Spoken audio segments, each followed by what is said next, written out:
Hello everyone, welcome back to our YouTube channel Rozgar revision. मैं विश्व कुमार हाजिर हूँ आप सभी के सामने परमार सर के पीवाईक्यू पार्ट 5 के नेक्स्ट लेक्चर का रिवीजन लेकर के, जो कि है लेक्चर नंबर 5।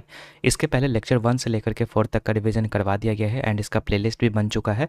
तो जो लोग पिछले वीडियो को रिवीजन करना चाहते हैं जाकर के देख सकते हैं, प्लेलिस्ट सेक्शन में जो है बना दिया मैंने सारा अरेंज करके, तो आप उसको देख सकते हैं। बाकी चलिए आज के इस वीडियो को हम लोग जो है कंटिन्यू करते हैं, लेकिन उसके पहले आपको बता दें टेक्स्ट बुक के ऊपर अभी कामयाबी एक्सप्रेस सेल करके चल रहा है, जिसके तहत आपको जो है 615 रुपये में टेक्स्ट बुक का 1 साल का पास प्रो मिलने वाला है, जिसके तहत आपको जो है सभी एग्जामिनेशन, चाहे वो एसएससी हो, बैंकिंग हो, रेलवे हो, सभी के लिए जो है आपको मॉक टेस्ट प्रोवाइड हो जाएगा, चाहे वो प्रीवियस ईयर हो या फिर मोस्ट एक्सपेक्टेड हो एग्जाम के परस्पेक्टिव से, या फिर आपका सेक्शनल हो या फिर आपका चैप्टर वाइज टेस्ट हो, सब चीज़ आपका अनलॉक हो जाएगा। सिर्फ आपको 615 रुपये का आपको करना पड़ेगा, ठीक है। और ये तभी होगा जब आप हमारा कूपन कोड एसकेएफआई यूज़ करते हैं, ठीक है। तो बाकी चलिए आज की इस वीडियो को हम लोग यहाँ पर जो है स्टार्ट करते हैं एंड लेक्चर नंबर 5 को रिवीजन करते हैं। तो सबसे पहला क्वेश्चन है लेक्चर नंबर 5 में कि नागरिकों के साथ धर्म, जाति, लिंग के आधार पर भेदभाव नहीं किया जाता है, क्यों? तो आपको पता होना चाहिए कि यहाँ पर जो हमको मौलिक अधिकार प्राप्त है पार्ट नंबर 3 के तहत, ठीक है। तो 6 मौलिक अधिकार है, उसमें से एक है आपका समानता का अधिकार, जिसके अंतर्गत ये है कि नागरिकों के साथ जो है धर्म, जाति या फिर लिंग के आधार पर भेदभाव नहीं किया जाएगा। और ये जो है आपका कौन सा आर्टिकल कहता है?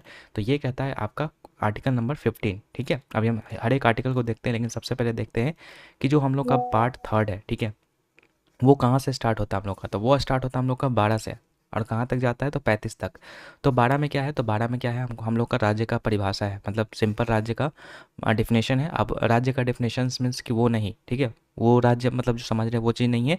सिंपल राज्य का परिभाषा मतलब कि सेंट्रल लेवल पे जो आपका संसद होगा या केंद्र सरकार होगा, राज्य लेवल पे जो आपका राज्य का विधानमंडल होगा, और स्थानीय प्राधिकारी होगा और अन्य प्राधिकारी। इसके बारे में जो है आर्टिकल नंबर 12 में बोला गया है, ठीक है। तो ये चीज़ आपका 12 में है। 13 नंबर आर्टिकल में क्या बोलता है कि संविधान के पहले जो कानून या फिर नियम थे, ठीक है, और अगर ऐसा लगता है संसद को कि वो जो है मतलब नियम का उल्लंघन किया जा रहा है, ठीक है, तो उसको जो है यहाँ पर ख़त्म किया जा सकता है आर्टिकल नंबर 13 के तहत, ठीक है। मतलब संविधान के पहले जो नियम था उसके बारे में बात करता है कि अगर वो मतलब अभी मतलब सही नहीं है, ऐसा लग रहा है कि सही नहीं है, तो संसद उसको क्या कर सकता है? ख़त्म कर सकता है, ठीक है।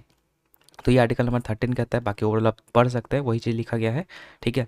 बाकी आगे बढ़ते हैं, आर्टिकल नंबर 14 क्या कहता है? तो 14 से हम लोग का स्टार्ट होता है, 14 से 18 हम लोग का क्या कहता है? ये कहता है हम लोग का, ये होता है समानता का अधिकार, ठीक है। तो समानता का अधिकार में जो 14 नंबर आर्टिकल है वो बोलता है कि विधि के समक्ष सब समान है एवं विधियों का समान संरक्षण, इसके बारे में आर्टिकल नंबर 14 है, मतलब कानून के नज़र में सब एक समान है, ठीक है। ये आपका आर्टिकल नंबर 14 कहता है। 15 नंबर बोलता है कि धर्म, मूलवंश, जाति, लिंग और जन्म स्थान के आधार पर कोई भी भेदभाव नहीं किया जाएगा। अब इसमें भी काफ़ी सारे क्लॉजेज हैं, ठीक है। 15 का क्लॉज 1 बोलता है कि राज्य भेदभाव नहीं करेगा, और 15 का क्लॉज 2 बोलता है कि प्राइवेट जो है व्यक्ति भेदभाव नहीं कर सकता। अब देखिए यहाँ पर ये राज्य का मतलब वो आपका राज्य नहीं, ठीक है। राज्य का मतलब कि सेंट्रल लेवल पे आपका जो है यहाँ पे कौन हो जाएगा? संसद हो जाएगा, ठीक है। उसके बाद राज्य का विधानमंडल हो जाएगा राज्य लेवल पे। तो ये इसका मतलब होता है राज्य का मतलब, ठीक है। तो वही पहले ही आपको बता दिया है 14 नंबर 12 नंबर आर्टिकल में कि उसमें राज्य का डिफिनेशन है और उसका मतलब क्या होता है, ठीक है। तो वो आप कंफ्यूज मत होइएगा कि राज्य का परिभाषा क्या हुआ। आगे 15 नंबर 2 क्या बोलता है कि जो प्राइवेट सेक्टर है, जैसे कि आपका कोई रेस्टोरेंट है, कोई होटल है, ठीक है, कोई ऐसा एंटरटेनमेंट का जगह है जैसे सिनेमा हॉल वगैरह है, तो वहाँ पर कोई भेदभाव नहीं करेगा, ये आपका 15 क्लॉज 2 बोलता है। 15 क्लॉज 3 के तहत है कि इस अनुच्छेद में कुछ भी राज्य को महिलाओं और बच्चों के लिए कोई विशेष प्रावधान करने से नहीं रोकेगा। मतलब अगर देखिए इस हिसाब से देखा जाए तो ऐसा लगेगा कि यहाँ पर विशेष प्रावधान दिया जा रहा है, यानी कि भेदभाव किया जा रहा है, लेकिन उनके हितों का संरक्षण के लिए यहाँ पर जो है महिलाओं और बच्चों को कुछ मतलब प्रावधान एक्स्ट्रा दिया जाता है, तो उसके लिए कोई रोक नहीं होगा, ये आपका 15 का क्लॉज 3 बोलता है। और 15 का क्लॉज 4 है कि इस अनुच्छेद में या फिर अनुच्छेद 29 के खंड 2, जो कि आगे अभी हम पढ़ेंगे, ठीक है, उसमें कुछ भी राज्य को नागरिकों को किसी सामाजिक और शैक्षणिक रूप से पिछड़े वर्ग की उन्नति के लिए या अनुसूचित जाति या जनजातियों के लिए कोई विशेष प्रावधान अगर करना है तो वो करेगी, इसमें कोई इंटरफेयर नहीं करेगी पार्लियामेंट। ये चीज़ आपका 4 कहता है इसका क्लॉज, ठीक है, 15 का 4। बाकी 16 नंबर है लोक नियोजन, यानी कि नौकरी के मतलब नौकरी में जो है अवसर की समानता होगी, धर्म, मूलवंश, जाति, लिंग, इन सब के आधार पर जो है आपका कोई भेदभाव नहीं होगा, ठीक है। एक्सेप्शन है कि इसमें एससी, एसटी और ओबीसी को रिजर्वेशन मिलता है, तो वो मतलब रिजर्वेशन इसलिए मिलता है ताकि मतलब कल उनका जो कल्याण हो वो समान तरीके से, जो समाज में जितने भी लोग हैं उनका बराबर तरीके से हो सके, तो इसलिए उनको जो है थोड़ा सा रिजर्वेशन दिया जाता है। तो इसका मतलब ये नहीं है कि उनके साथ जो है कुछ मतलब भेदभाव हो रहा है बाकी जो जनरल है उनके साथ, ठीक है। तो ये चीज़ आपका 16 में है। 17 में आपका अस्पृश्यता यानी कि छुआछूत का अंत है। और 18 में आपका उपाधियों का उन्मूलन, जैसे कि जो अलग अलग उपाधि मिलता है, जैसे कि महात्मा गांधी को बापू का उपाधि था, ठीक है। रविंद्रनाथ टैगोर टैगोर का यहाँ पर उपाधि था, ठीक है। क्या था, नाइटहुड की। तो वो सब मतलब जितने भी उपाधि थे उनका खत्म उन्मूलन की बात करता है यहाँ पर आर्टिकल 18 नंबर। लेकिन ऐसा बात नहीं है कि आर्मी का जो आर्टिकल है वो आपको हट जाएगा, ठीक है। आर्मी का नहीं हटेगा, ना ही अगर डॉक्टर है तो डॉक्टर का ये जो आपका उपाधि है वो नहीं हटेगा, ठीक है। तो ये चीज़ है आपका आर्टिकल नंबर 18 में। तो ये था फर्स्ट क्वेश्चन, हमसे पूछा था यही कि भेदभाव किसके तहत नहीं किया जाएगा, तो समानता का अधिकार में आता है। समानता के भी अधिकार में 50 नंबर जो आर्टिकल है वो बोलता है कि धर्म जाति लिंग के आधार पर कोई भेदभाव नहीं होगा। आगे बढ़ते, भारतीय संविधान के फिल इन द ब्लैंक्स में मौलिक अधिकारों के कानूनी प्रवर्तनों के प्रावधान है। मतलब कि मौलिक अधिकार में कानूनी प्रवर्तन के प्रावधान कौन से है, तो आर्टिकल नंबर 32 है, ठीक है। अब ये देखिए काफ़ी पावरफुल 32 है, क्योंकि जैसा कि आपको पता है कि जो मौलिक अधिकार है आपका, ठीक है, वो आपका जस्टिशिएबल है। यानी कि मान लीजिए कोई मौलिक अधिकार का आपका हनन कर रहा है तो उसके लिए आप कोर्ट जा सकते हैं। तो कौन से आर्टिकल के तहत जा सकते हैं, तो यही आर्टिकल नंबर 32 के तहत जा सकते हैं, ठीक है। आर्टिकल नंबर 32 के तहत 5 रिट यहाँ पर जो है जारी करता है यहाँ पे, ठीक है। जो रिट ग्रहण करने की जो मतलब रिट कहाँ से लिया गया है, तो ये आपका यूके के संविधान से लिया गया है। तो आर्टिकल नंबर 32 के तहत 5 रिट जारी किया जाता है। 5 रिट कौन कौन से है, चलिए हम उसको देख लेते हैं। बाकी उसके पहले देखिएगा कि जो 32 से 35 होता है ना, वो संवैधानिक उपचारों के अधिकार से संबंधित रखता है। और अनुच्छेद 32 को भीमराव अम्बेडकर ने यहाँ पर संविधान का हृदय एवं आत्मा कहा है, क्योंकि कोई भी उल्लंघन हो रहा है आपके अधिकार का तो इसी आर्टिकल का यूज करके जो है आप कोर्ट जा सकते हो, ठीक है। अब देखो, जो हम लोगों ने बताया था कि 5 प्रकार के रिट होते हैं, तो कौन कौन सा है। पहला है आपका बंदी प्रत्यक्षीकरण, ठीक है। इसका अर्थ होता है कि आपको शरीर मिलेगा, शाब्दिक अर्थ होता है आपको शरीर मिलेगा। इसका मतलब क्या होता है कि एक कानूनी आदेश है जिसके लिए हिरासत के लिए लिए गए व्यक्ति के आरोपों को जवाब देने और यह निर्धारित करने के लिए अदालत के समक्ष लाने की आवश्यकता होती है कि क्या उनकी हिरासत वैध है। मतलब मान लीजिए कि आपने कोई अपराध किया और पुलिस आपको बिना कुछ मतलब व्यक्ति के क्या कहते हैं एविडेंस के, प्रूफ के आपको बंदी बना के रखे हुए हैं, ठीक है। तो उसको कोर्ट के सामने पेश करना अनिवार्य है। ये आपका आर्टिकल नंबर 32 मतलब आर्टिकल नंबर 32 में जो पहला रिट है आपका बंदी प्रत्यक्षीकरण, वो बोलता है, ठीक है। नेक्स्ट है आपका रिट परमादेश, जिसका मतलब होता है हम आदेश देते हैं। तो इस रिट के तहत क्या होता है कि इस रिट के तहत मतलब है कि यह एक अदालती आदेश है जो किसी सरकारी अधिकारी या फिर संस्था को कानूनी कर्तव्य निभाने या उससे गैर कानूनी कार्य से परहेज करने के लिए मजबूर करता है। यह अंग्रेजी और अमेरिका आम कानून प्रणालियों में एक न्यायिक उपाय है। मतलब मान लीजिए कि आप कोई ऐसे मतलब पोस्ट पे है कि आपको जो है नागरिकों की सेवा करनी है। जैसे कि मान लीजिए कि आपका जो जॉब लगा हुआ है रेलवे में और टिकट काटने का आपका जॉब है, तो आपको अपने जॉब को जो है निष्पक्ष तरीके से जो है आपको करना पड़ेगा, ठीक है। तो ये आपका आर्टिकल नंबर 32 का जो परमादेश रिट है वो आपका कहता है, ठीक है। और निषेध का मतलब होता है शाब्दिक अर्थ हम मना करते हैं। क्या मना करते हैं, तो बोला जो निचली अदालत, न्यायाधिकरण या फिर प्रशासनिक निकाय को गैर कानूनी तरीके से कार्य करने या फिर उसके अधिकार क्षेत्र में आगे बढ़ने से रोकते हैं। मतलब जो आपको पता होगा कि कई लेवल के आपके कोर्ट होते हैं, जैसा डिस्ट्रिक्ट कोर्ट होता है, फिर उसके बाद हाई कोर्ट होता है, फिर सुप्रीम कोर्ट होता है। तो ऐसे में क्या होता है कि जो डिस्ट्रिक्ट कोर्ट का जितना अधिकार है वो अपने ही अधिकार में रह करके जो अपना काम करेगी, ठीक है। अगर मान लीजिए कि उससे कोई केस सॉल्व नहीं हो पा रहा है तो वो मतलब आगे फॉरवर्ड करेगी हाई कोर्ट को। तो वही है कि मतलब अपने अधिकार के दायरे में रह करके जो है जो भी काम है वो यहाँ पर न्याय करने का वो काम करेगी। तो ये निषेध के तहत ये बोला गया है। बाकी उत्प्रेषण का अर्थ होता है कि उच्च न्यायालय की निचली अदालत के फैसले या फिर सरकारी एजेंसी की कार्रवाई को समीक्षा करने की अनुमति देती है। मतलब अगर मान लीजिए कि मतलब डिस्ट्रिक्ट कोर्ट जो है वो मतलब सही से काम नहीं कर पा रही है, मतलब जो न्याय है वो दिलाने में अक्षम है, तो उस केस में जो हाई कोर्ट है वो मतलब दिया जाएगा। इसके तहत ये होता है, ठीक है, कि उच्च न्यायालय को निचली अदालत के फैसले या फिर सरकारी एजेंसी की कार्रवाई की समीक्षा करने की अनुमति देती है। मतलब अगर उसमें कुछ समीक्षा करना चाहता है उससे ऊपर वाला लेवल वाला कोर्ट, तो उसमें कर सकती है, ठीक है, कि सही से जो है मतलब न्याय दिया जा रहा है कि नहीं दिया जा रहा है, ये सब, ठीक है। ये एक प्रकार का लैटिन वाक्यांश है जिसका अर्थ होता है सूचित होना या फिर प्रमाणित करना, उत्प्रेषण का अर्थ, ठीक है। बाकी एक है अधिकार परीक्षा। इसका मतलब हो कि आपका प्राधिकार क्या है। मतलब इसमें क्या होता है कि अगर मान लीजिए कि कोई व्यक्ति गैर तरीके से जो है कोई सार्वजनिक पद या फिर कोई ऐसे पद पर बैठा हुआ है, ठीक है, तो उस केस में जो आपका ये अधिकार परीक्षा वाला रिट जारी करके जो है यहाँ पर उससे ये पूछा जा सकता है कि आपका प्राधिकार क्या है, मतलब किस बेसिस पर जो है आप इस पोस्ट पर हैं, ठीक है। तो ये चीज़ आपका बोलता है अधिकार परीक्षा, ठीक है, जिसका इंग्लिश में बोलते हैं क्यू वारंटो, ठीक है।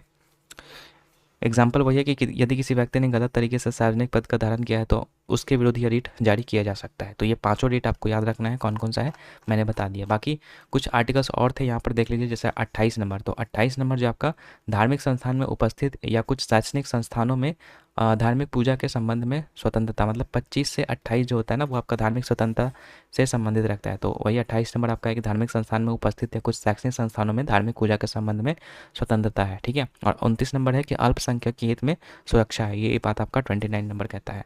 बाकी चलिए नेक्स्ट क्वेश्चन देखते हैं। नेक्स्ट क्वेश्चन है आप सभी का 3rd नंबर बोल रहा है जून 2023 तक हमारे संविधान में कितनी अनुसूचियां हैं, तो 12 टोटल अनुसूचियां हैं, ठीक है। टोटल अगर हम बात करेंगे तो 12, लेकिन पहले जो मूल रूप से था 8 था, ठीक है। पहली अनुसूची में आपका भारत संघ और उसके राज्य क्षेत्र का वर्णन है, जिसमें कि टोटल 28 राज्य और 8 आपका यूनियन टेरिटरी है। सेकंड अनुसूची आपका जो है वेतन से संबंधित है, जो भी राष्ट्रपति, उपराष्ट्रपति, लोकसभा अध्यक्ष, ठीक है, इन सब के पेंशन और जो भत्ता है या सैलरी है उससे संबंधित है। थर्ड आपका शपथ से संबंधित है, ठीक है। किसका शपथ, तो संघ एवं राज्य के मंत्री या फिर सांसद जितने भी विधायक वगैरह हैं, ठीक है, उनकी शपथ से संबंधित है थर्ड। फोर्थ नंबर है आपका राज्यसभा की सीटों का आवंटन, ठीक है। और 5वां है आपका SC/ST क्षेत्र प्रशासन और नियंत्रण के बारे में। छठा है आपका कि जो आपका विशेष कुछ राज्य है जैसे कि असम, मेघालय, मिजोरम, त्रिपुरा, तो वहाँ के जो जनजातीय क्षेत्र है उनके लिए जो विशेष प्रावधान जो है 6 नंबर अनुसूची में है। तो ATM मनी करके आप इसको याद रख सकते हैं, असम, त्रिपुरा, मिजोरम, मेघालय, मणिपुर नहीं आता है, ये चीज़ याद रखिएगा इसमें। आगे है 7th अनुसूची, इसके तहत 3 सूचियाँ यहाँ पर जारी किया जाता है, संघ, राज्य और समवर्ती सूची, जिसमें कि संघ सूची में रक्षा, बैंक, मुद्रा, विदेशी मुद्दे, संचार आते हैं। राज्य सूची में पुलिस, कृषि, व्यापार और स्वास्थ्य आता है। और समवर्ती सूची में आपका शिक्षा, वन, माप तौल, परिवार नियोजन, जनसंख्या, विवाह और अधिग्रहण आता है, ठीक है। बाकी 8वां नंबर अनुसूची आपका भाषा से संबंधित है, जिसमें कि मूल संविधान में 14 थे, लेकिन वर्तमान में आपकी 22 है, क्योंकि अलग अलग संविधान संशोधन करके, जैसे कि 21वां संविधान संशोधन के तहत सिंधी भाषा को नया ऐड किया गया था।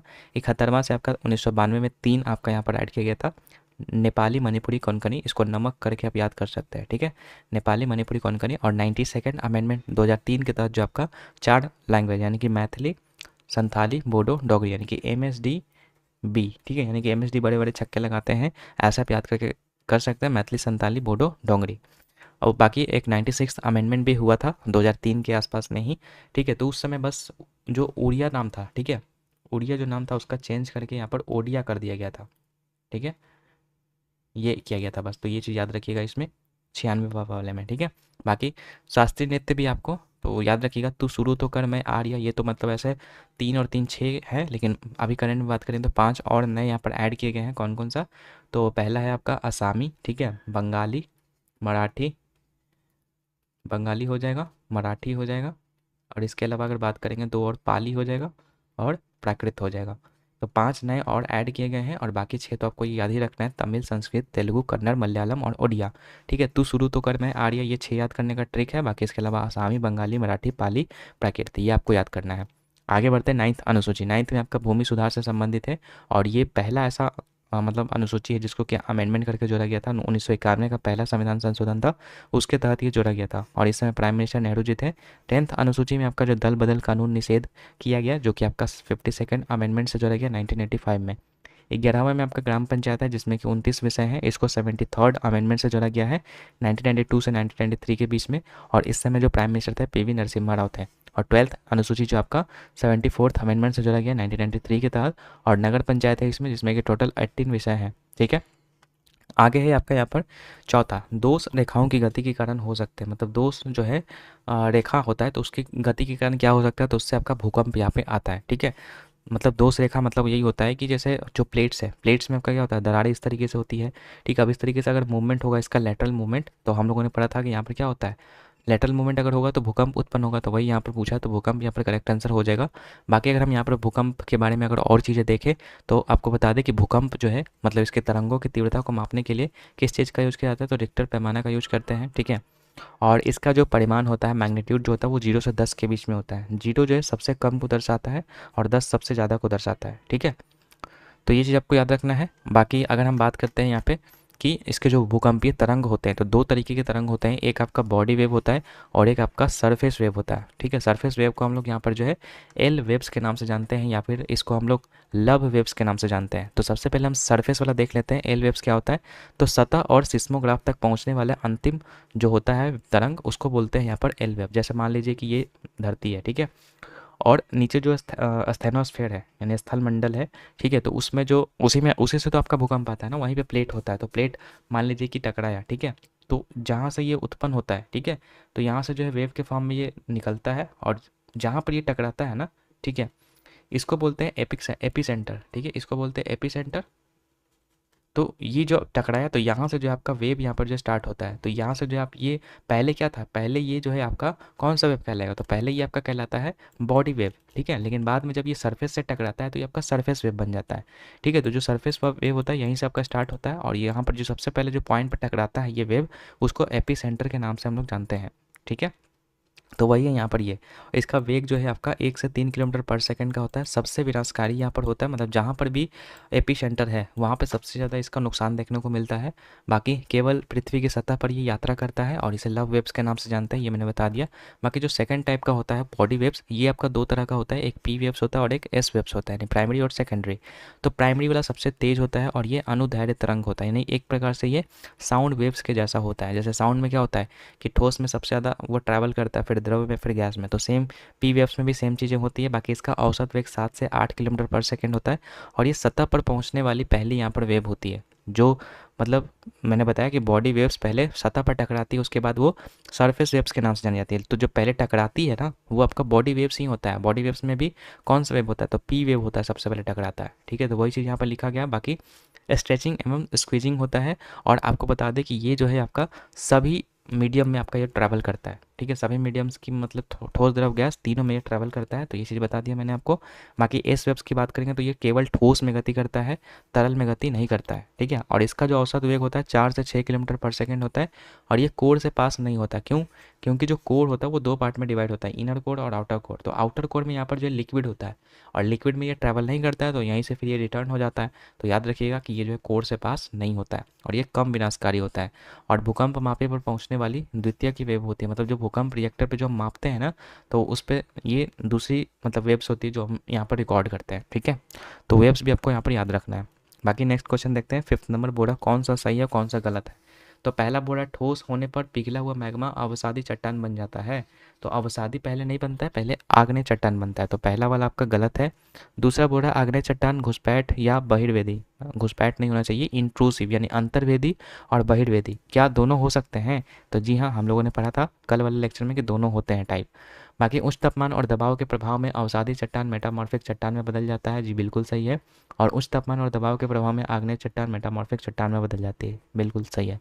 तो तीनों यहाँ पर सही है, ऊपर वाला गलती है, तो ए नंबर सही हो जाएगा हम लोगों का। देखिए पहले आग्नेय चट्टान है, तो इसमें अगर ताप और दाब में परिवर्तन होगा तो ये बनेगा क्या, अवसादी चट्टान। और अवसादी चट्टान में कुछ चेंजेज होगा तो फिर ये रूपांतरित चट्टान बन जाता है, ठीक है। तो ये साइकिल भी चलता रहता है, इसीलिए इसको रॉक साइकिल भी हम लोगों ने कल देखा था। तो ये सही हो जाएगा इसका। बाकी 6 नंबर क्वेश्चन देखते हैं हम लोग यहाँ पर।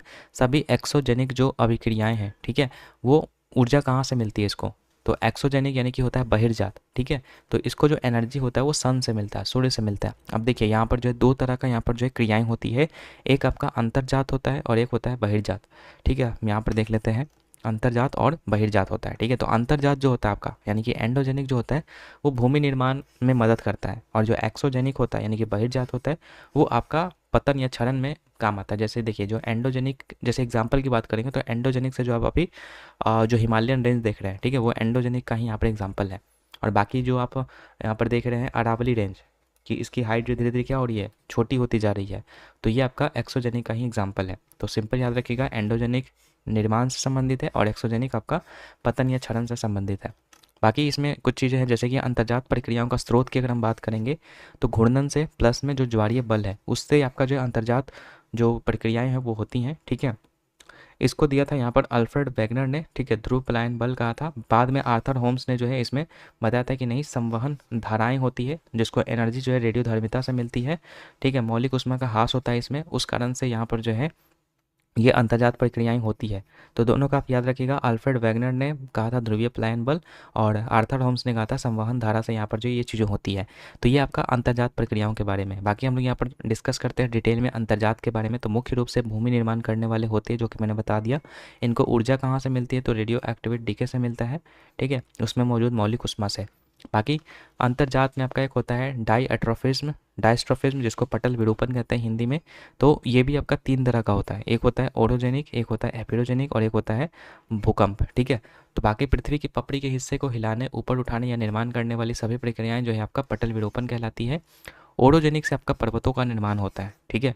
और एपेरोजेनिक से आपका जो पृथ्वी के पपड़ी के बड़े हिस्से का उत्थान या फिर विरूपण होता है, यानी कि बड़े हिस्से का वो उत्थान होता है या तो विरूपण होता है।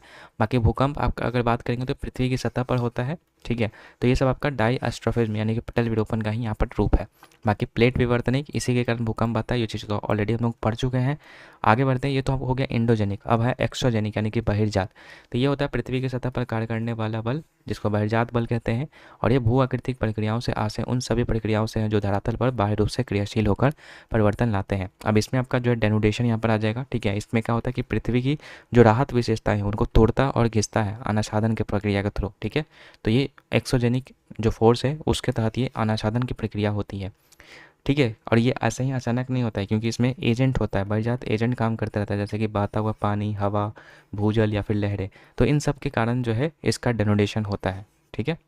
सभी बहिर्जात प्रक्रियाओं या बलों के लिए ऊर्जा का परम स्रोत क्या है? सूर्य है। तो याद रखिएगा, वही हमसे पूछा था, तो सूर्य यहाँ पर करेक्ट आंसर हो जाएगा। बाकी वेदरिंग क्या होता है? तो वह प्रक्रिया जिसके द्वारा पृथ्वी की सतह पर मौजूद चट्टाने में टूट फूट होती है उसको वेदरिंग कहते हैं। और यह एक इन सितु अभिक्रिया है। इन सितु का मतलब होता है जहाँ पर है वहीं पर इसमें कुछ चेंजेज होकर के वहीं पर ये टूट रहा है। बाकी हिमालय में लगातार वृद्धि जो है अंतर्जात बल में वृद्धि और बहिर्जात बल में कमी के कारण आ रही है। और अरावली में जो लगातार कमी आ रही है, बहिर्जात उसमें ज़्यादा है और अंतर्जात जो बल है वो कम है। तो ये चीज़ ऊपर ही मैंने आपको बताया है, वही चीज़ सेम लिखा हुआ है यहाँ पे। बाकी आ गया बुद्ध के काल में कितने महाजनपद थे? तो टोटल 16 महाजनपद थे, ठीक है। बाकी आपको बता दें जो आपका महाजनपद है, ठीक है, वो आपका लेटर वैदिक एज के से यहाँ पर जो है देखा जाता है। और लेटर वैदिक एज में आपको पता होना चाहिए कौन सा पॉटरी देखने को मिला था। तो नॉर्थ ब्लैक पॉलिश्ड वेयर देखने को मिला था। बाकी ये अलग अलग यहाँ पर दिया गया है, ठीक है। ओकड़े जो है आपका, ओकड़े इसको बोलते हैं क्या? ओकड़े क्रेट जो पॉलिश वेयर होता है, ठीक है, पॉटरी। तो ये आपका जो गेरू रंग का होता है, ठीक है, ये आपको नवपाषाण काल में देखने को मिला है, ठीक है। और अगर बात करेंगे पीजीडब्ल्यू की, ठीक है, तो पीजीडब्ल्यू आपका अर्ली अर्ली, ये थोड़ा सा गलती यहाँ पर लिखा गया है, ठीक है, ऑलरेडी हम लोग इसके बारे में पढ़े हैं, ठीक है। तो पीजीडब्ल्यू की बात करेंगे तो ये आपका अर्ली वैदिक एज में, ठीक है। और एनपीबीडब्ल्यू आपका लेटर वैदिक एज में, या इसी को कहते हैं लॉ युग, ठीक है, अर्ली लॉ युग और लेटर लॉ युग। तो एनपीबीडब्ल्यू में लेटर वाले में और अर्ली वाले में पीजीडब्ल्यू देखने को मिलता है। बाकी ओसीपी आपका नवपाषाण काल में देखने को मिला है। और ये एनपीबीडब्ल्यू जो है आपका सिंधु घाटी सभ्यता, थोड़ा सा यहाँ पर ये गलती लिखा है तो इसको थोड़ा सा आप नज़रअंदाज करिएगा। और जो सेकेंड लेक्चर में दिखाया गया था वो आप अच्छे से रट लीजिएगा। बाकी भारत जो है 600 ईसा पूर्व में 16 महाजनपदों का उद्गम होता है। कैसे होता है? तो जो आर्य थे ना, मध्य एशिया से आए थे, ठीक है। और ये पहले अलग अलग जातियों में विभाजित थे, ठीक है। जो जाति थे जन के नाम से जाने गए, और जिस जिस क्षेत्र में गए मतलब उनका जहाँ पर पद बढ़ा तो वो जनपद कहलाया। और जो कई जनपद मिल करके जो है आपका महाजनपद का निर्माण हुआ था, मतलब अलग अलग महाजनपद का गठन हुआ था। तो टोटल 16 महाजनपद है, याद रखिएगा, जिसमें कि सबसे ज़्यादा शक्तिशाली जो आपका वो मगध है। बाकी इसके अलावा याद रखिएगा कि जो महाजनपद के बारे में पता कहाँ से चलता है? तो बौद्ध साहित्य का जो आगुंतर निकाय है वहाँ से चलता है 16 महाजनपद के बारे में, ठीक है। और दीघ निकाय है, वहाँ से सिर्फ 12 महाजनपदों का उल्लेख है उसमें। और बाकी जो जैन साहित्य है भगवती सूत्र, वहाँ से भी आपका 16 महाजनपद के बारे में पता चलता है। इसके अलावा बात करेंगे महाजनपद में अंग की राजधानी चंपा है, ठीक है। बाकी आधुनिक स्थिति उतनी ज़्यादा इंपॉर्टेंट नहीं है, लेकिन राजधानी इंपॉर्टेंट है। तो अंग का चंपा, मगध का राजगीर या पाटलिपुत्र, काशी का बनारस, ठीक है, वत्स का कौशाम्बी, कौशल का श्रावस्ती या अयोध्या, सूरसेन का मथुरा, पांचाल का काम्पिल्य, कुरु का इंद्रप्रस्थ, मत्स्य का विराटनगर, चेदी का बांदा हो जाएगा, अवंती का उज्जैन हो जाएगा, गांधार का तक्षशिला हो जाएगा, कंबोज का पूंछा हो जाएगा या हाटक हो जाएगा, अस्मक का आपका प्रतिष्ठान पैठान हो जाएगा, वज्जी का वैशाली, और मल्ल का मल्ली या मल्ला कुछ भी होगा तो कुशीनगर या कुशीनगर हो जाएगा, ठीक है। तो ये था हम लोग का 16 महाजनपद और उसकी राजधानी। तो इसको आप अच्छे से याद कर लीजिएगा, ठीक है। बाकी आगे बढ़ते हैं 8 नंबर क्वेश्चन। नेक्स्ट क्वेश्चन है 8 नंबर, बोर्डा किस स्थान पर भगवान बुद्ध ने 4 आर्य सत्य पर अपना पहला उपदेश दिया था? तो पहला उपदेश अगर बात करेंगे भगवान बुद्ध की तो सारनाथ वाराणसी में यहाँ पर जो दिया था, ठीक है। बाकी अगर बात करते हैं बौद्ध धर्म के बारे में तो इसके संस्थापक गौतम बुद्ध को माने जाता है, ठीक है, जो कि शाक्य वंश से संबंधित थे, ठीक है, क्षत्रिय थे ये। बाकी इनका जन्म 563 ईसा पूर्व लुम्बिनी में हुआ था, जो कि नेपाल में पड़ता है। और मृत्यु इनका हुआ था 483 ईसा पूर्व कुशीनगर में। बचपन का नाम इनका सिद्धार्थ था और पिता इनके शुद्धोधन थे। माता का नाम महामाया था और जो सौतेली माँ या मौसी कह सकते हैं गौतमी थी, ठीक है, प्रजापति गौतमी, ठीक है। और प्रथम भिक्षुणी थी ये, याद रखिएगा। और इनकी पत्नी की बात करेंगे तो यशोधरा थी, बेटा राहुल था। गृह त्याग इन्होंने 30 वर्ष की उम्र में किया था, ठीक है। और याद रखिएगा जो हम लोग कल पढ़े थे क्या, जैन धर्म से संबंधित, तो जैन धर्म में जो महावीर थे उनने भी 30 वर्ष में ही आपका गृह त्याग किए थे। बाकी इनके पहले शिक्षक अलार कलाम थे और दूसरे जो थे वो उदकराम पुत्र थे। ठीक है, ज्ञान की प्राप्ति इनको बोधि वृक्ष के नीचे उड़ुवेला जो कि बोध गया में पड़ता है वहाँ पर इनका हुआ था। ठीक है, रंजना नदी के तट पर ये था। बाकी आगे बढ़ते हैं। प्रथम उपदेश हमसे पूछा था तो सारनाथ वाराणसी हो जाएगा। बाकी बुद्ध के जीवन के प्रमुख प्रतीक थे जैसे कि कमल। कमल क्या था तो जन्म का प्रतीक था। घोड़ा जो था वो गृह त्याग का प्रतीक था जिसको मतलब महाविनिष्कर्मण के नाम से जाना गया। बोधि वृक्ष जो था वो ज्ञान की प्राप्ति से संबंधित था जिसको कि निर्वाण कहा गया। पहिया जो था वो पहला उपदेश से संबंधित था और इसको धम्म चक्र परिवर्तन कहा गया। और स्तूप जो था मृत्यु से संबंधित था जिसको महापरिनिर्वाण कहा गया था। ठीक है, बाकी एक घोड़ा है जो कि कंथक था और रथ जो था वो चन्ना था। ये नाम आप याद रखिएगा, पूछ देगा कभी कभी घोड़ा और चन्ना। ठीक है, ये भी दे देता है तो ज़्यादा कन्फ्यूज नहीं होइएगा। नेक्स्ट क्वेश्चन है इब्न बतूता जो दिल्ली सल्तनत के दौरान भारत आया था मूल रूप से किस देश का निवासी था तो ये मोरक्को का निवासी था। ठीक है, और ये किसके शासनकाल में आया था तो ये मोहम्मद बिन तुगलक के शासनकाल में आया था जो मतलब दिल्ली को राजधानी शिफ्ट कर दिया था दौलताबाद। बाकी एक पुस्तक है मतलब इब्न बतूता की जो है रेहला या रहला, जिसमें कि मोहम्मद बिन तुगलक के बारे में ये बोला गया था कि ये जो है आपका बुद्धिमान मूर्ख है। ठीक है, और 1325 से 1351 के बीच में जो है आपका ये रहा था मोहम्मद बिन तुगलक। ठीक है, दीवाने कोही का यहाँ पर ये स्थापना किया था जो कि कृषि विभाग था। ठीक है, मार्को पोलो की अगर बात करते हैं तो मार्को पोलो आपको पांडे के समय में आया था। ठीक है, लेकिन अगर इब्न बतूता की बात करेंगे तो मोहम्मद बिन तुगलक के शासनकाल में आया था। बाकी अलग यात्रियों की हम बात करते हैं। इब्न बतूता तो हम लोगों ने देख लिया। ठीक है, इब्न बतूता यहाँ पर जो है किसके शासनकाल में आया था, दिल्ली सल्तनत जो था आपका मोहम्मद बिन तुगलक के शासनकाल में। ठीक है, हरिहर और बुक्का भी यहाँ पर दे रहा है क्योंकि जो उस समय समकालीन था यहाँ पर। ठीक है, तो इसलिए यहाँ पर जो दे रहा है ये चीज़। ठीक है, बाकी आगे बढ़ते हैं। डुआर्टो बरबोसा डोमिंगो पीस की बात करते हैं तो कृष्णदेव राय यहाँ पर हो जाएगा, इनके शासनकाल में आए थे ये दोनों। निकालो डी कांटी की बात करेंगे तो देवराय फर्स्ट के शासनकाल में, अब्दुल रजाक देवराय सेकंड के शासनकाल में। फरनाओ नुनीज जो आए थे वो आपके अच्युत देवराय के शासनकाल में आए थे। तो ये आपको याद कर लेना है। आगे है विजयनगर साम्राज्य के संस्थापक हरिहर और बुक्का किस किसके मंत्री थे तो ये आपके काम्पली यहाँ पर जो करेक्ट आंसर हो जाएगा। ठीक है, बाकी चालुक्य की बात रही तो ये आपका वनवासी के कदम के समान थे। और पूर्वी गंगा राजवंश की बात करेंगे तो इन्होंने कोणार्क सूर्य मंदिर को बनवाया था जो कि ओडिशा में पड़ता है। ठीक है, तो पूर्वी गंगा राजवंश ने ओडिशा का जो कोणार्क मंदिर है वो, और चालुक्य ने वनवासी जो मतलब चालुक्य जो थे वो आपका वनवासी के कदम के सामंत थे। सामंत का मतलब होता है कि उसके अंडर वो काम करते थे। विजयनगर साम्राज्य की हम बात करते हैं तो इसमें टोटल 4 वंश हुए थे, संगम, सुलुक, तुलु और अराईबीडु। तो संगम वंश 1336 से 1485 हुआ था, सुलुक 1485 से 1505 एडी के बीच में था, तुलु आपका 1505 से 1570 और अराईबीडु आपका 1570 से 1650 के बीच में था। बाकी संगम वंश के संस्थापक हरिहर और बुक्का थे, सुलुक वंश के सुलुक नरसिम्हा थे और तुलु वंश के वीर नरसिम्हा या इसी को नरसा नायक भी कहते हैं, और जो अराईबीडु थे वो तिरुमाला यहाँ पर थे। ठीक है, और बाकी कृष्णदेव राय जो थे हमारे यही तुलु वंश से संबंधित रखते थे। अराईबीडु राजवंश की अगर हम बात करते हैं तो 1570 से 1650 एडी के बीच में था। तो आपको बता दें इसके पहले जो है आपका एक तालीकोटा का युद्ध या फिर इसको राक्षस तांगड़ी का युद्ध भी कहते हैं। ठीक है, तो ये हुआ था क्योंकि ये राक्षस तांगड़ी करके एक गाँव था वहाँ पर हुआ था। तो इसमें क्या हुआ था कि जो आपका BAG, ठीक है, BAG का मतलब होता है बीजापुर, अहमदनगर और गोलकोंडा, इन तीनों ने जो है यहाँ पर विजयनगर के खिलाफ जो है यहाँ पर युद्ध छेड़ दिया था और उस पर जो है मतलब कब्जा कर लिया था। और तभी से जो है यहाँ पर विजयनगर अम्पायर जो है वो ख़त्म हो जाता है। और ऐसा बोला जाता है कि जो आपके सदाशिव राय जो थे वो तुलु के कठपुतली शासक थे। मतलब फिर उसके बाद जो है मतलब जो सदाशिव राय थे वो तुलु के कठपुतली शासक थे। ठीक है, और यही कारण था मेन कि जो है विजयनगर अम्पायर का यहाँ पर जो है मतलब पतन होता है। और आलिया रामा राय जो कि मुख्यमंत्री थे उस समय, ठीक है, तो उनको जो है मतलब ऐसा बोला जाता है कि मतलब अराईबीडु वंश के अंतिम शासक थे। और ये SSC के परीक्षा में यही पूछा था। तो अराईबीडु वंश के अगर पूछेगा अंतिम शासक तो उसके हिसाब से आपको आलिया रामा राय यहाँ पर आपको आंसर लगाना पड़ेगा। ठीक है, बाकी ऐसे अगर हम बात करेंगे अंतिम शासक कौन थे तो श्रीरंग तृतीय थे, 1678 ईस्वी तक ये रहे थे। तो ये आपको याद रखना है। ठीक है, बाकी आगे बढ़ते हैं हम लोग यहाँ पे। 11 नंबर बोला समष्टि अर्थशास्त्र निम्नलिखित में से किस अध्ययन से संबंधित है। समष्टि का मतलब होता है मैक्रो। ठीक है, एक होता है माइक्रो और एक होता है मैक्रो। तो माइक्रो से पूछा है कि अध्ययन से संबंधित है तो संसाधन में बेरोजगारी के पीछे के कारण जो बेरोजगारी है वो आपका मैक्रो में ही आता है, तो सही है। कुल उत्पादन का निर्धारण यानी कि GDP वगैरह अगर हम देखेंगे तो ये भी आपका मैक्रो में ही आता है, तो दोनों यहाँ पर जो है सही है।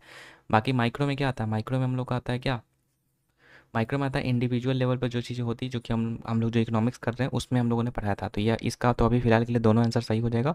बाकी अगर हम बात करते हैं किसी देश में एक विशिष्ट अवधि के दौरान मूल्यह्रास रहित अर्थव्यवस्था में वस्तुओं और सेवाओं के कुल उत्पादन को मापने के लिए किसका उपयोग किया था, तो ये हो जाएगा GDP। मतलब कि जैसे ये भारत है, ठीक है, तो भारत के अंदर जितने भी लोग यहाँ पर जो है कार्यरत हैं, ठीक है, और उससे जो मौद्रिक मूल्य प्राप्त हो रहा है, चाहे वो सेवा हो या फिर आपका कोई भी वस्तु का उत्पादन हो रहा है, तो उससे जो मौद्रिक मूल्य प्राप्त हो रहा है तो वो आपका सकल घरेलू उत्पाद यानी कि जीडीपी कहलाता है। ठीक है, तो वही चीज़ यहाँ पर लिखा है, किसी देश के सीमाओं के भीतर एक समय में उत्पादित सभी अंतिम वस्तुओं और सेवाओं का मूल्य जो है वो जीडीपी कहलाता है। इसमें आपका मूल्यह्रास भी शामिल होता है, लेकिन वही अगर हम जीएनपी अगर हम कैलकुलेट करना चाहते हैं होता है, ठीक है, उसमें क्या करते हैं हम लोग, उसमें से सबसे पहले तो जो हमारे देश में जो विदेशी लोग काम कर रहे हैं, ठीक है, उनका यहाँ पर जो है माइनस कर देते हैं, ठीक है, आय, और जो विदेश में जो भारत के लोग काम कर रहे हैं, ठीक है, उनका आय को ऐड कर देते हैं। ठीक है, तो हमको जीएनपी मिल जाता है। ठीक है, यानी कि विदेश से शुद्ध कारक आय, इसको कैसे कैलकुलेट करते हैं, तो यहाँ पर जो इनकम एब्रोड से आ रहा है, ठीक है, मतलब देश में है लेकिन इनकम एब्रोड से आ रहा है तो उसको घटा देते हैं, और जो लोग यहाँ पर अब्रॉड में काम कर रहे हैं भारतीय, उनके इनकम को ऐड कर देंगे तो हम लोग को यहाँ पर जो जीएनपी मिल जाएगा। बाकी अगर शुद्ध पूछेगा यानी कि नेट पूछेगा तो नेट में क्या आता है, अगर जैसे एनएनपी पूछा है तो जीएनपी में से मूल्यह्रास को हटा देंगे तो हम लोग को एनएनपी मिल जाएगा। जीएनपी अगर पूछा है तो जीडीपी में अगर हम एनएफआई यानी कि नेट फैक्टर इनकम हम लोग को अगर जोड़ देंगे, नेट फैक्टर इनकम यही होता है कि इसमें वही चीज़ जो मैंने बताया कि अब्रॉड वाले को घटा करके देसी वाला जोड़ देंगे तो हमको मिल जाएगा, तो वही चीज़ यहाँ पर है। तो जीएनपी निकालने के लिए जीडीपी प्लस में एनएफआई है। बाकी आगे है नारियल की भूसी जो है किस उत्तक से बनती है, तो ये आपका दृढ़ उत्तक इसका जो है करेक्ट आंसर हो जाएगा। दृढ़ उत्तक से बनती है, याद रखिएगा, इसको स्कैलरन कैमा कहते हैं। अस्थायी उत्तक की बात करेंगे तो दो तरह का होता है, एक होता है सरल और एक होता है जटिल। तो सरल उत्तक भी आपका तीन तरह का होता है, एक होता है मृदु उत्तक, एक होता है स्थूलकोण उत्तक, एक होता है दृढ़ उत्तक। Parenchyma, collenchyma, sclerenchyma. तो कॉलेनकाइमा की बात करेंगे तो पत्ती के डंठल और द्विबीजपत्री पौधे के तने में आपको देखने को मिलता है ये कॉलेनकाइमा। इसकी जो सेल होती है, मतलब कोशिका की संरचना कैसी होती है, तो ये जीवित होती है, ठीक है, लंबी होती है, कोनों पर अनियमित रूप से मोटी होती है, और बहुत कम इसमें जो है आपका इंटरसेलुलर स्पेस होता है, यानी कि अंतरकोशिकीय स्थान काफ़ी कम होता है। काम क्या है इसका कॉलेनकाइमा का, तो ये आपका यांत्रिक उत्तक है, यानी कि सहायता देता है, शक्ति देता है, लचीलापन प्रदान करता है और भाग को मोड़ने में सहायता करता है, ठीक है, उसकी अनुमति देता है। जैसे एग्जाम्पल के तौर पर टेंट्रिल्स हो जाएगा, और स्टेम्स ऑफ जो क्लाइंबर्स है, जो मतलब ऊपर लत्तर वगैरह जो पेड़ होते हैं उसमें आपको ये देखने को मिलता है। ठीक है, तो ओवरऑल आपने देख लिया कॉलेनकाइमा क्या होता है। तो ओवरऑल इसका काम जो यांत्रिक सहायता प्रदान करना है, और ये जीवित होती है इसमें कोशिकाएं, और बाकी इसमें सेलुलर स्पेस कम होती है, तो ये हर एक फैक्ट को आपको याद कर लेना है। बाकी नेक्स्ट है पैरेन्काइमा, तो इसका काम है खाद्य भंडारण का करना, ठीक है, मतलब भोजन को ग्रहण मतलब भंडारण करके रखना। कुछ मामलों में इसमें क्लोरोफिल होता है, इसलिए इसे क्लोरेनकाइमा भी कहा जाता है, मतलब क्लोरोफिल इसमें पाया जाता है इसलिए इसको क्लोरेनकाइमा कहते हैं। जब शिथिल रूप से पैक किया जाता है तो अंतरकोशिकीय स्थान मौजूद होते हैं जिन्हें एडेनकाइमा कहा जाता है। मतलब जब ये पैक्ड होता है ना तो उसमें कुछ कुछ जगह पर जो है स्पेस देखने को मिलता है, और उसी को हम लोग एडेनकाइमा कहते हैं। और एडेनकाइमा भागों में उछाल प्रदान करता है और उन्हें तैरने में मदद करता है। ठीक है, ये हो जाएगा। बाकी दृढ़ उत्तक की बात करेंगे तो पौधों को कठोरता ये पदार्थ करता है, टफनेस प्रदान करता है, जो हम लोग देखे थे अभी नारियल का छिलका, उसमें आपको ये देखने को मिलता है। ठीक है, और छाल वगैरह में आपको ये देखने को मिलता है। ठीक है, बाहरी भाग में ये होता है दृढ़ उत्तक, याद रखिएगा। बाकी ये तो ये सरल अस्थायी उत्तक का तीन टाइप, और अब है जटिल अस्थायी उत्तक। ठीक है, तो जटिल अस्थायी उत्तक की बात करेंगे तो ये एक से अधिक प्रकार की कोशिकाओं से मिलकर बना होता है। कोशिकाएं समान कार्य करने के लिए समन्वय करती है, मतलब एक दूसरे मिलजुल कर काम करती है। काम क्या है, तो ये जल, खनिज और खाद्य सामग्री का परिवहन करता है। जाइलम और फ्लोएम इसका जो है टाइप है, ठीक है, जो कि संवहनी उत्तक है। जाइलम जो होता है वो जल का परिवहन करता है, और फ्लोएम जो होता है वो खाद्य पदार्थ का परिवहन करता है पौधों में। ठीक है, संचालन उत्तक होता है, जड़ों से अंकुर तक पानी और खनिजों का संचालन करता है। एक और संचालन करता है, देखिएगा, याद रखिएगा, जाइलम क्या होता है, वन वे कंडक्शन करता है, मतलब एक डायरेक्शन में करता है सिर्फ। इसके चार भाग होते हैं, ट्रैकीडा, ट्रैकोड, वाहिका, जाइलम पैरेन्काइमा और जाइलम फाइबर। इसमें से जो ट्रैकोड और जो वाहिका है, ये दोनों आपका क्या होता है, वो लिविंग होता है। ठीक है, और जाइलम पैरेन्काइमा भी आपका लिविंग होता है, लेकिन जाइलम फाइबर जो होता है वो डेड होता है। ठीक है, तो ये चीज़ याद रखिएगा कि तीन चीज़ इसमें जो है लिविंग होता है, बाकी एक जो है डेड होता है, जाइलम फाइबर से डेड होता है। फ्लोएम की बात करेंगे तो भोजन का संचालन करता है, दोनों ओर संचालन होता है, मतलब दोनों डायरेक्शन में, ऊपर से भी नीचे से भी, ऐसे भी। ठीक है, इसके भी चार भाग है, एक है आपका छलनी ट्यूब जिसको कि सीव ट्यूब्स कहते हैं, सहयोगी कोशिकाएं, कंपेनियन सेल्स, फ्लोएम पैरेन्काइमा या फिर फ्लोएम स्क्लेरेन्काइमा। ठीक है, और इसके जो सारे आपका क्या होता है, सारे आपका जो यहाँ पर डेड सेल होता है, याद रखिएगा इसमें। आगे है मिठाई को सजाने के लिए चांदी को बहुत पतली चादरें और तैयार करने के लिए धातुओं के दो गुणों में से किसका उपयोग किया जाता है, तो यह आपका हो जाएगा चमक। एक तो कि चमक रहता है चांदी वाले में, ठीक है, और नरमपन, यानी कि नरम रहेगा तब तो उसको पतला पतला शीट में कन्वर्ट करके हम उस पर मिठाई पे यूज करते हैं, तो वही आपका है यहाँ पर। ठीक है, तो नरमपन और चमक की गुण होती है, उस कारण से यहाँ पर जो इसमें यूज किया जाता है इसको। बाकी आघात वर्धनता भी आपका मेटल का ही एक गुण है, इसका मतलब होता है कि धातु को बिना टूटे हथौड़े से पीटने पर जो उसको चादर में, पतला पतला चादर में परिवर्तित करके रोल बना देते हैं, तो वो आघात वर्धनीयता कहलाता है। और सबसे ज़्यादा आघात वर्धनीयता कौन होता है? तो सोना होता है, ठीक है। इसलिए सोना का यूज हम लोग जो है आभूषण बनाने में करते हैं। बाकी तन्यता की अगर बात करेंगे, तन्यता का मतलब होता है खींच के तार बनाना, ठीक है। तो ये भी आपका मेटल्स का ही एक गुण है, ठीक है। तो इसका मतलब होता है कि प्रतिक्रियाओं में स्थायी रूप से विकृत होने की क्षमता। उदाहरण के लिए अधिकांश सामान्य स्टील काफ़ी तन्य होते हैं और वे स्थानीय तनाव सांद्रता को मतलब खींच के तार बना देना, बस सिंपल आप ऐसे याद कर लीजिए, ठीक है। जैसे तांबा है, तो तांबा के बर्तन से मतलब क्या होता है, तांबा के बर्तन है उससे आप तांबा निकाल सकते हैं, तांबा के तार बना सकते हैं, इस तरीके से। बाकी अगर हम बात करेंगे 1 ग्राम सोना से, तो 2 किलोमीटर लंबा तार हम लोग बना सकते हैं सिर्फ 1 ग्राम सोना से। इतना ज़्यादा ये तन्यता होता है, तो सबसे ज़्यादा तन्यता भी आपका इसी का होता है। बाकी ये फिजिकल प्रॉपर्टीज़ है कि डक्टिलिटी होता है, यानी कि मतलब तन्यता होता है। मेलाबिलिटी होता है, मतलब सीट बना सकते हैं इसको पीट पीट करके। लस्टर यानी कि चमक होता है। सॉलिडिटी यानी कि सघन होता है। और ये गुड कंडक्टर ऑफ इलेक्ट्रिसिटी होता है, यानी कि विद्युत का सुचालक होता है। आगे है रासलीला, राधा और कृष्ण की आध्यात्मिक और शाश्वत प्रेम को आधारित किस शास्त्रीय नृत्य का प्रतीक है? तो इसका करेक्ट आंसर हो जाएगा हम लोग का मणिपुरी, ठीक है। मणिपुरी में जो है आपका राधा और कृष्ण के जो है शाश्वत प्रेम को दर्शाया जाता है। बाकी आपको याद होना चाहिए कि जयदेव की जो गीत गोविंद है उसमें अष्टपदी जो गीत है वो इसी मणिपुरी में आपका गाया जाता है, ठीक है। बाकी मणिपुरी में अगर बात करेंगे तो मणिपुरी रासलीला तो हो ही जाएगा, इसके अलावा संकीर्तन और थांगटा होता है। तो थांगटा तो आपका मार्शल आर्ट डांस है। बाकी जो संकीर्तन है वो आपका, इसमें 2 टर्म होते हैं, जागोई और चोलोम। जो चोलोम होता है वो पुरुषत्व को दर्शाता है और जागोई वाले में हम लोग ड्रम वगैरह बजाते हैं, ठीक है। बाकी ये वैष्णवाइट फॉर्म ऑफ डांस है, याद रखिएगा, मणिपुरी। इसके अलावा जयदेव की गीत गोविंद को अष्टपदी मणिपुरी में गाई जाती है, ये चीज़ हम लोगों ने देख लिया। बाकी एक्सपोनेंट की अगर बात करेंगे तो सबसे पहले तो कि देवी जिसमें लग जाएगा अधिकतर में आपका जो है ये आपका हो जाएगा मणिपुरी। बाकी इसके अलावा झावेरी सिस्टर्स हो जाएंगे, ठीक है। बिंबावती, निर्मला मेहता, ठीक है। गुरु बिपिन सिंह के बारे में याद रखिएगा कि इनको हंजावा का टाइटल मिल चुका है, ठीक है, मणिपुर के राजा के द्वारा। बाकी चारू माथुर, देवयानी छलिया, अलूना कलबुनी, ठीक है। और इसके अलावा राजकुमार सिंघाजीत, नलेश्वर मुखर्जी, ये सब आपका जो है एक्सपोनेंट है मणिपुरी के। इसके अलावा लाड लाडी जो है फिल इन द ब्लैंक्स का एक लोक नृत्य है जिसमें दूल्हा दुल्हन के कंधों पर उठा लिया जाता है और लोग जोड़ों के चारों ओर नृत्य करते हैं, मतलब कंधे पर उठा करके डांस करने जाता है दूल्हा दुल्हन को। तो कौन सा ट्राइब करता है? तो ये भील ट्राइब करता है, ठीक है। ज़्यादातर ये घूमर जो फेस्टिवल होता है ना राजस्थान का, उसमें ये किया जाता है। बाकी भील ट्राइब की बात करेंगे तो आपका एमपी और राजस्थान में पाया जाता है। इसके अलावा बात करते हैं नेक्स्ट 70 नंबर बोर्ड है फिल इन द ब्लैंक्स त्यौहार जिसमें नाग देवी मनसा की पूजा की जाती है। भारत में बंगाल, बिहार और झारखंड के कुछ हिस्सों में भी इसको मनाया जाता है। तो ये हो जाएगा बिहुला, ठीक है। एक होता है बिहुला और एक होता है बिहू, ठीक है। तो बिहुला अगर बोलेगा तो ये आपका बंगाल, बिहार और झारखंड में होता है।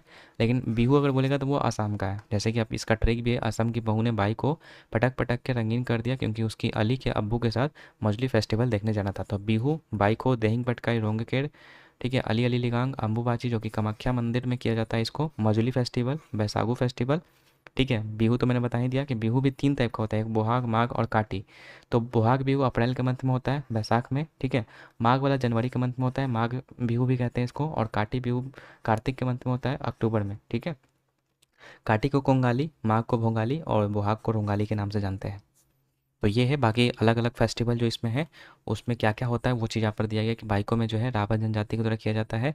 और देहिंग पटकाई जो है 3 दिवस का महोत्सव होता है जो कि जनवरी में आपका जो है इस ज़िले में किया जाता है। और मिसिंग जनजाति के द्वारा आपका जो है अली अली लिगांग किया जाता है।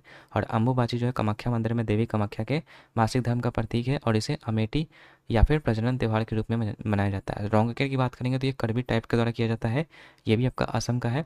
और जुनिबिल मेला ये भी आपका जो है असम का है, जो वस्तु विनिमय प्रणाली के माध्यम से वस्तुओं का आदान प्रदान इसमें किया जाता है इस मेले में, ठीक है। नेक्स्ट है अनीता देसाई द्वारा लिखित अंग्रेजी उपन्यास इन कस्टडी में किस काल्पनिक शहर का उल्लेख किया गया? तो ये हो जाएगा मीरपुर, ठीक है। मीरपुर में जो है आपका मतलब यहाँ पर सही हो जाएगा, मीरपुर जो है इस शहर का उल्लेख किया गया है इन कस्टडी में। बाकी इसके अलावा बात करेंगे अनीता देसाई की तो fasting feasting, the village by the sea, ये सब आपका जो अनीता देसाई का है। बाकी इनकी एक पुत्री है किरण देसाई जिनका एक फेमस बुक है द इनहेरिटेंस ऑफ लॉस, तो इसको आपको याद करना है। नेक्स्ट है 90 नंबर, जब जनसंख्या घनत्व का विश्लेषण शुद्ध खेती वाले क्षेत्र के माध्यम से गणना करके किया जाता है तो माप को क्या कहते हैं? तो इसको कहते हैं शारीरिक घनत्व, मतलब कि कितने लोग रह रहे हैं उसके हिसाब से यहाँ पर जो घनत्व को काउंट किया जाता है on the basis of agriculture, ठीक है। बाकी अगर जनसंख्या घनत्व आ गया तो याद रखिएगा कि प्रति किलोमीटर स्क्वायर में कितने लोग रह रहे हैं वही आपका जनसंख्या घनत्व कहलाता है। तो 2011 में अगर बात करेंगे तो टोटल 382 व्यक्ति प्रति किलोमीटर यहाँ पर जो है रहते थे, ठीक है। और 2001 की बात करेंगे तो 325 था जनसंख्या घनत्व। अगर हम बात करेंगे स्टेट वाइज तो स्टेट में सबसे ज़्यादा बिहार में है 1106, उसके बाद वेस्ट बंगाल है और उसके बाद आपका केरला है, ठीक है। और न्यूनतम में बात करेंगे तो अरुणाचल प्रदेश हो जाएगा, टोटल 17 यहाँ पर लोग रहते हैं 1 किलोमीटर में। और मिजोरम में उसके बाद फिर 52। और यूटी की बात करें तो सबसे ज़्यादा दिल्ली में है 11,320। अंडमान निकोबार में अगर बात करेंगे सबसे कम 46 है। जिला की बात करेंगे तो आपका जो दिल्ली है, ठीक है, दिल्ली में ही आपका जो है नॉर्थ ईस्ट दिल्ली जो है वहाँ पर आपको देखने को मिलेगा सबसे ज़्यादा। और दिबांग वैली जो है अरुणाचल प्रदेश में है, वहाँ पर सबसे कम आपको यहाँ पर जो है जनसंख्या घनत्व देखने को मिलेगा, ठीक है। बाकी ये बिहार, पश्चिम बंगाल, केरला, ये सब जनसंख्या घनत्व आपका दिखाई दे रहा है। बाकी एग्रीकल्चरल सॉर्ट जो होता है वो आपका क्रिकेट से संबंधित है, ठीक है। कृषि जनगणना की बात करेंगे तो हर एक 5 वर्ष में ये किया जाता है। बाकी लास्ट हम लोग का स्कीम वाला तो पूछा है कस्तूरबा गांधी बालिका विद्यालय योजना कब आया था, तो ये 2004 में आया था। मिड डे मील जिसको कि पहले मतलब अभी नाम बदल करके पीएम पोषण योजना किया जा चुका है, तो ये 1995 में शुरू किया गया था इसको। सबसे पहले तमिलनाडु में स्टार्ट हुआ था, याद रखिएगा। बाकी इसके अलावा राष्ट्रीय प्रत्यायन मूल्यांकन परिषद की अगर बात करेंगे तो ये आपका 1995 नहीं 4 हो जाएगा यहाँ पर, ठीक है। 1994 में ये आया था। बाकी अखिल भारतीय तकनीक एवं शिक्षा परिषद की बात करेंगे तो 1945 इसका करेक्ट आंसर हो जाएगा। तो ये हम लोग का था आज का लेक्चर, ठीक है। तो ये था। बाकी अगर पीडीएफ की बात रही तो पीडीएफ आपको मिल जाएगा हमारे टेलीग्राम चैनल के ऊपर, ठीक है। मिलेगा डायरेक्टली मतलब नहीं मिलेगा, वहाँ पर आपको बता दिया जाएगा कि इसका पीडीएफ कहाँ पर मिलेगा, तो उसके लिए टेलीग्राम को ज्वाइन करना ज़रूरी है। वहीं पर आपको क्लासेस के अपडेट भी दिए जाते हैं, तो उसके लिए आप जो है ज्वाइन कर लीजिएगा उसको। और बाकी एक रिक्वेस्ट है कि जो भी लोग चैनल को सब्सक्राइब नहीं करते हैं, कम से कम चैनल को सब्सक्राइब कीजिए, ठीक है, ताकि हमें मोटिवेशन मिल सके रेगुलर वीडियो अपलोड करने के लिए, ठीक है। तो इसलिए चैनल पर नहीं हुए सब्सक्राइब कर लीजिएगा, वीडियो को लाइक कर दीजिएगा और कमेंट सेक्शन में बताइएगा कुछ भी चीज़ इंप्रूवमेंट करना है तो, ठीक है। बाकी चलिए आज के इस वीडियो को रखते हैं, मिलते हैं नेक्स्ट वीडियो में, तब तक के लिए गुड बाय।